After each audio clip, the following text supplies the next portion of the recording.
Good afternoon.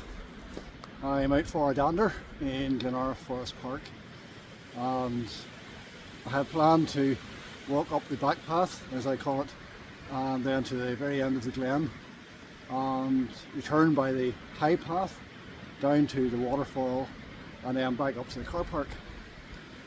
But as I was walking along, I decided, right, I can keep going straight or I can go left, a familiar path which leads to the top of the glen. I know my route, I know where I'm going, but I decided to keep on the path I was on. And I'm so glad I did, because I came across the Antrim Rambler. And if you look him up on Facebook, he's a guy from round the glens and he goes out and walks and will take people with him. He was out with a group of 3 ladies to the Colin Top.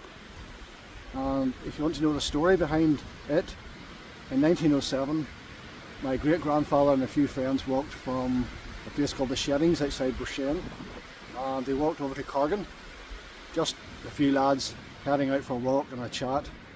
And on the way back, a snowstorm came on and they were basically disorientated. Some of the men went off to try and get help. One man, he succumbed to hypothermia and lay down, so my great-grandfather and his friend walked around them the entire night, and when it grew daylight, one man went off and he was so exhausted when he arrived at a person's house he could barely speak. And I had thought to myself, well, at least my grandfather was born. But when I looked up the family tree, my grandfather wasn't born until 1912. So if my great-grandfather had died, my grandfather wouldn't be born, my father or me. And what a loss to the world that would be. But it just made me think, as I was walking along, and being out for a dander by yourself really helps you think. It just struck me that so often we can set out in a day and I want to do this, I need to speak to that person, I want to do that. And yet one little seemingly tiny choice can set us on another path. Because if I had taken the path to the left and where I wanted to go, I would never have met the Antrim Rambler, and I wouldn't know there's actually a cross, a memorial cross on the Colin Top commemorating the tragedy in 1907. And you can look it up on the internet, the Colin Mountain Tragedy. And it was reported as far away as New Zealand and Tasmania, because the Irish had travelled so far, and because immigration at that stage was pretty much based on the UK.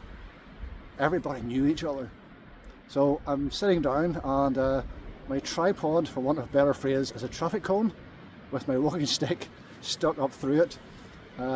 Just felt a need to share and to encourage you to head out on a dander. Locally we just call a walk a dander. No specific aim, but you're just out for a walk. And when I arrived at the car park, there was a really heavy hailstorm. But put the water jacket on, and my waterproof trousers, and my hood, and here we are, back to the sunshine, and all I can hear is the wind and some water in the background. So I have a choice now, go straight on, but I'm sort of tempted to go this way and see where it leads. So just remember, even if what you had planned for a particular day, a particular moment, changes because of one decision, go with it. You don't know where you'll end up. I'm somewhere I've never been, in Glenara Forest. There's nobody else around, and it's fantastic.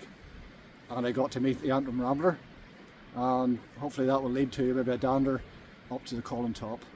So folks, get the gear on, get out of the house, go for a dander. Bye.